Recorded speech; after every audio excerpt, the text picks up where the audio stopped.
Alright,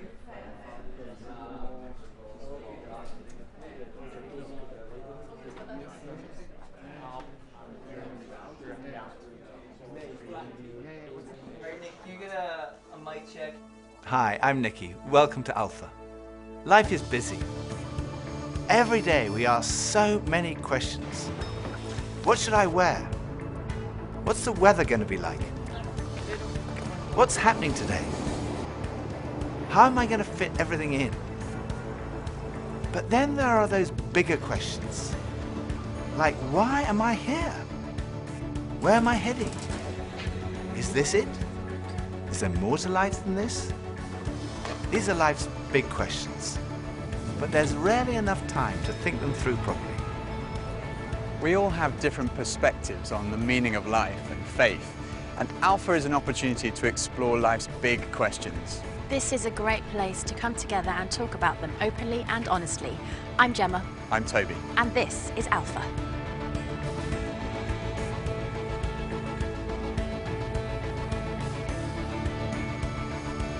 I go on Google. I definitely Google. I go on Wikipedia. Internet. I scroll through all the different answers, and then I try and combine it, and then make my own kind of like cornerstone. Or smart friends. I don't ask big life questions. It's too hard to answer. Google or my grandmother. I meditate or I read. When I have a big life questions, I probably go to my family. I haven't really had any massive ones yet. To my mom or my dad, basically. My mom and my dad, maybe my grand. I get most of my answers from the library in any section there because I don't really trust the people that I'm around. The key is always to yourself. You got to figure some things out for yourself. If I'm confused, I go to him first, and he confuses me more. But when it's something more personal, I try to find it within myself first. Friends of mine told me that the first night they came to Alpha, they sat in their car for half an hour waiting and watching people going in, and eventually when they'd seen enough normal-looking people going in, they thought they'd give it a try. And one thing that might be going through your mind is, am I going to be the only one there who doesn't believe all this stuff, who's not a Christian, that doesn't go to church? Well, if that's you, then you're in the right place. Alpha is designed for people who wouldn't call themselves Christians or who are not regular churchgoers. It might feel a bit strange to be discussing life and faith with people that you've never met before, but the best thing about Alpha is often the great friendships that are formed over the weeks. For much of my life, I was not remotely interested in Christianity. In fact, I don't think I'd ever come to something like Alpha. I was not brought up as a Christian. My father was a secular Jew. He was an agnostic, and my mother didn't go to church, and I had no interest at all in Christianity. First of all, I just thought it was so boring. Everything to me about church, Christianity, religion was just dull and dreary. And it kind of made me feel a little bit guilty. I didn't know why, but I just didn't want to have anything to do with it. And I also thought it was untrue. I thought I'd sort of thought it through, and I'd come up with these intellectual objections, and I called myself, very pretentiously, I called myself a logical determinist. And I quite enjoyed arguing with people who called themselves Christians. And at university, I had a bit of a reputation for being an argumentative atheist. And I also thought it was irrelevant to my life. I couldn't see how someone who'd lived 2,000 years ago, 2,000 miles away, could have any relevance to my life today. It just seemed outdated and irrelevant. But at the same time, looking back now, I would say something was missing. I say that because I don't think I was living in the moment. I was always looking forward to the next thing in life. So when I was at school, I was thinking, when I finish my exams, maybe that will be when I'm going to really start to enjoy life. I finished my exams, and then after about 3 weeks, I started to think there's got to be more to life than this. And I thought, well, maybe when I've left school, that will be what life's all about. And then I left school, and after about 3 weeks, I started to think, there's got to be more to life than this. I thought, well, maybe the answer is to get a girlfriend. And somehow, I don't know how I managed it, but I managed to find a girlfriend. Again, after about 3 weeks, I started to think, there's got to be more to life than this. And basically, there was something missing. I was longing for more. The actor Jim Carrey once said, "I wish everyone could get rich and famous and have everything they've ever dreamed of, so they would know that's not the answer." Some people dream of having their name in lights, of fame and fortune. Some people dream of finding happiness through relationships, careers, money, whatever it may be. But do you ever get that niggly feeling that as good as those things are, there must be more to life? Yeah, all too often life just doesn't turn out the way we think it should. And even when it does and we achieve our wildest dreams, it's somehow never quite enough. It just doesn't satisfy. It's like there's something missing. The comedian and actor Russell Brand said, "Drugs and alcohol are not my problem. Reality is my problem. Drugs and alcohol are my solution to fill up a hole inside me." And Jesus said, "I am the bread of life." In other words, I'm the one who fulfills the longing that's deep inside every human heart. Jesus claimed to be the one person who can satisfy that spiritual hunger. Freddie Mercury, the lead singer of the rock group Queen, had amassed a huge fortune and attracted millions of fans. But he admitted in an interview shortly before his death that he was desperately lonely. He said this, "You can have everything in the world and still be the loneliest man, and that's the most bitter type of loneliness. Success has brought me world idolization and millions of pounds, but it's prevented me from having the one thing we all need, a loving, ongoing relationship." Jesus said, "I am the way, the truth, and the life." Ultimately, there's only one relationship that is totally loving and goes on forever, and that's a relationship with God. And Jesus said, "I am the way to that relationship."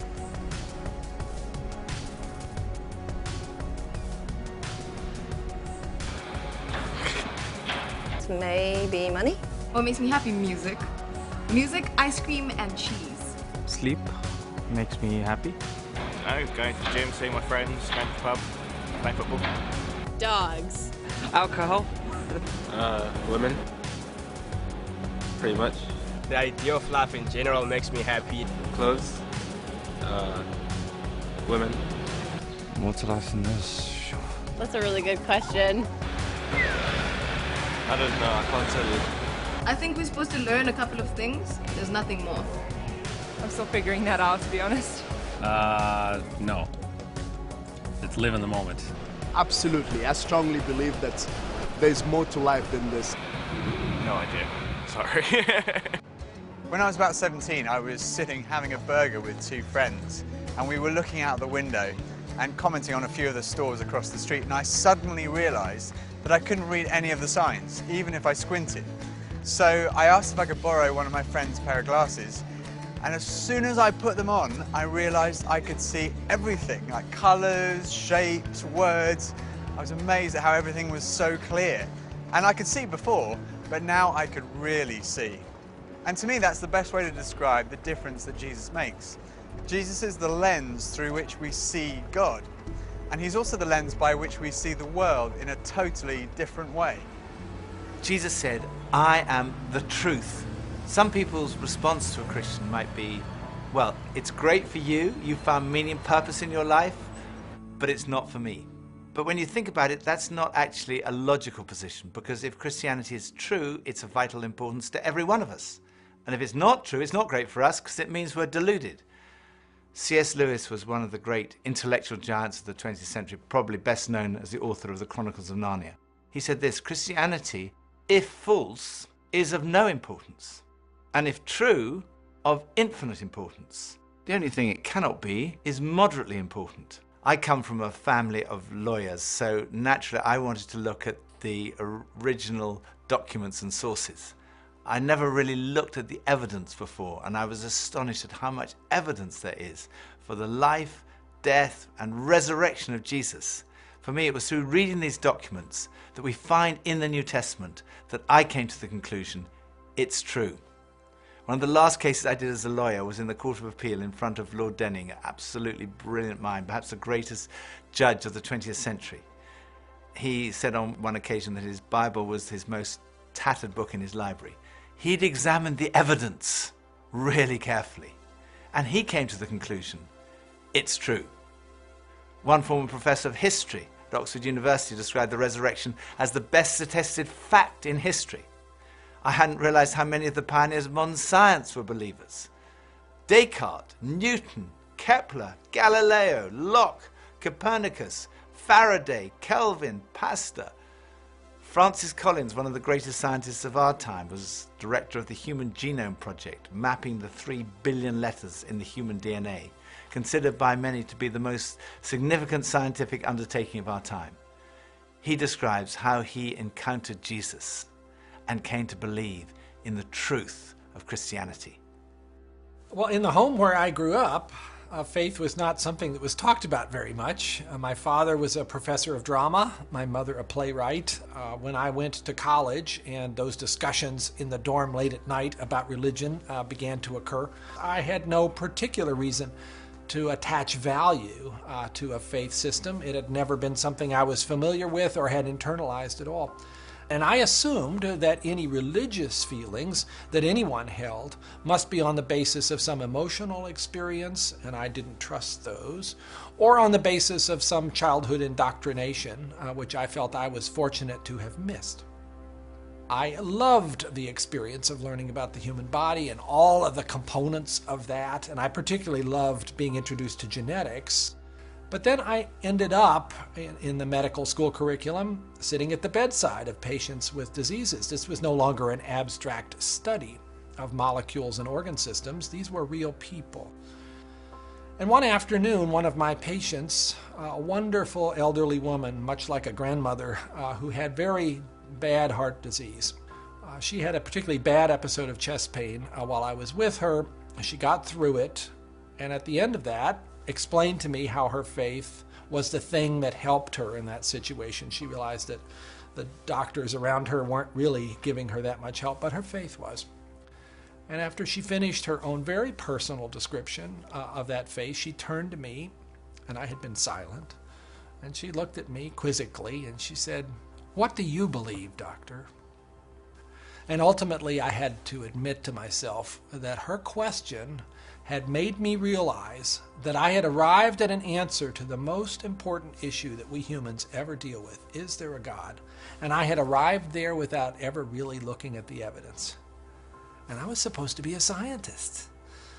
If there's one thing scientists claim they do is to arrive at conclusions based upon evidence. And I hadn't taken the trouble to do that. I was greatly assisted by a pastor who lived down the road, who I went and asked about all this, and who gave me a copy of C.S. Lewis's wonderful book, Mere Christianity. Because here was an Oxford scholar, a prodigiously developed intellect, who had traveled the same path. Within those pages, I realized for the first time that one can come to belief on a rational basis, and that in fact, given the many pointers that one sees around oneself in terms of the universe and it having a beginning, and its fine-tuning in terms of the way in which all those constants that determine the behavior of matter and energy seem to have been set just in a certain very precise range to make life possible. And many other things, including my beloved mathematics and why they actually work anyway to describe the universe, something that makes you think the Creator must have been a mathematician. That brought me then to the person of Jesus Christ as a person who was historically extremely well documented. That was news to me. I thought Christ was as much myth as history, and I realized after reading more about it, this was a historical figure upon which we have a great deal of evidence for his existence and his teachings, and even his rising from the dead in a literal way. That day at my patient's bedside started a journey for me, a journey that I was reluctant to begin, but I felt I needed to, a journey that I thought would result in strengthening my atheism, but to my surprise, resulted in my conversion. There's a difference between knowing facts about someone and really knowing them personally. Now, I've known my husband Phil for 3 years now, but suppose if before we met, I found him on a website called The Amazing Man.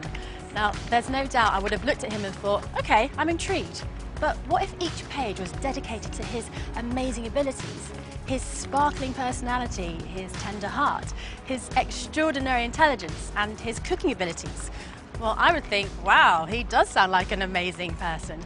But that's head knowledge. But I also have the privilege of being married to him, and I know that he's an amazing person, which is knowledge that comes from experience of a relationship, and that's heart knowledge. When Jesus said, "I am the truth," he was talking about more than just a kind of intellectual truth, The Hebrew understanding of truth was truth as experienced. And there's a big difference between a kind of intellectual knowledge and a personal knowledge, between your head and your heart. So when someone says, I know Jesus is the truth, they're not just talking about being convinced of the evidence, they're also talking about experiencing a relationship with the risen Jesus Christ. So Jesus said, I am the way, the truth, and lastly he said, I am the life. I have come that you may have life and have it to the full. Jesus came to deal with the things in our lives that stop us from enjoying life to the full, the things that spoil our lives. I hate shopping. I loathe it. I think I'm allergic to shopping. But occasionally my wife Pippa persuades me to go shopping, and just after Christmas it was the sales and she persuaded me to go shopping, and we went into the shop and we bought this very nice new sweater, same colour as all my other sweaters, and we left the shop and we went to buy a present for her, and we went into this ghastly shop. It was so crowded, it was unbelievable, and even Pippa had had enough and she said, okay, we're leaving. So we went to leave, and as we left, the security alarm went off, and the security guys moved in very quickly and they stopped us all from leaving. And like the crowd that was trying to leave was stopped, and the crowd that was trying to come in was stopped, and we were there right in the middle. The 6 of us who were going through the security at that one time were all taken off and sectioned off from all the rest, and they wanted to see which one of the 6 of us had set off the alarm. So they sent one of them through, and that was fine. They obviously hadn't set it off.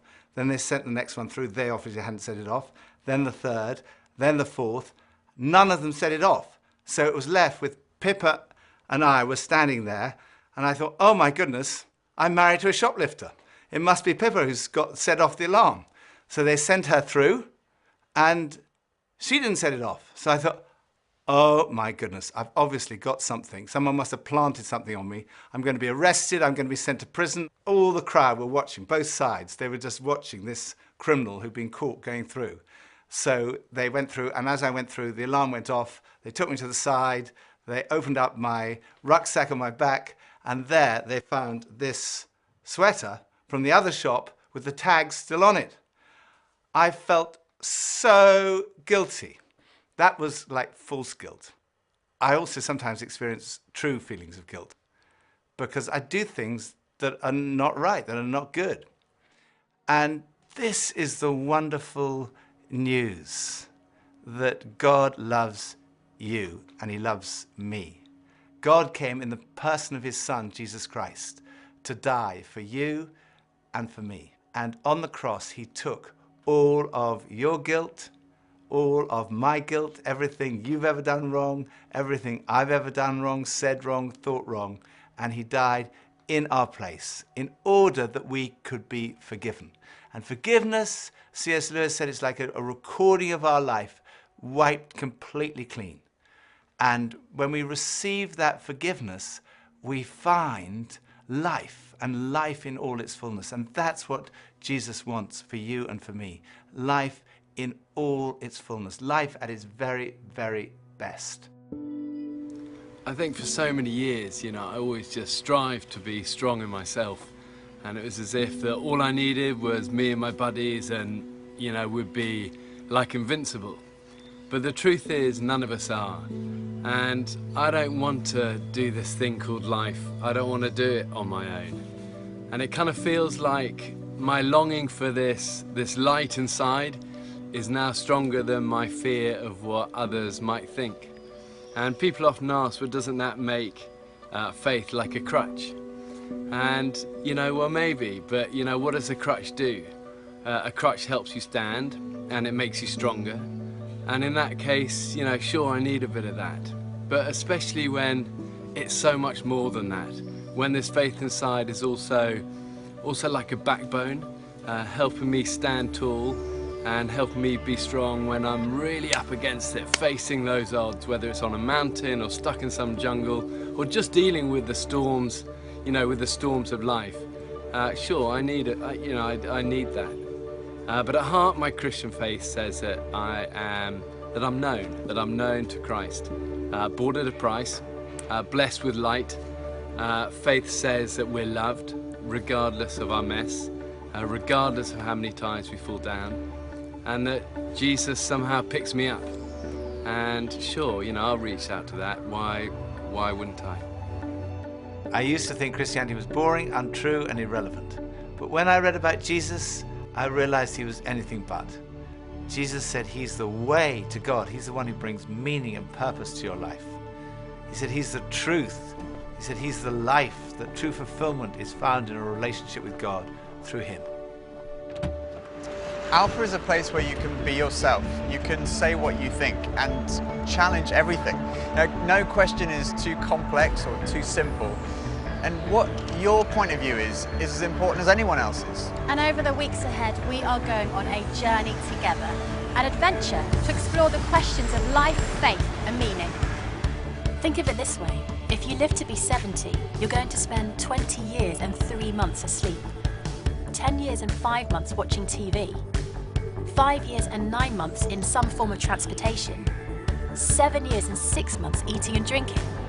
You have approximately 570,000 hours left to live. So why not spend less than 24 of them asking life's biggest questions? Welcome to Alpha.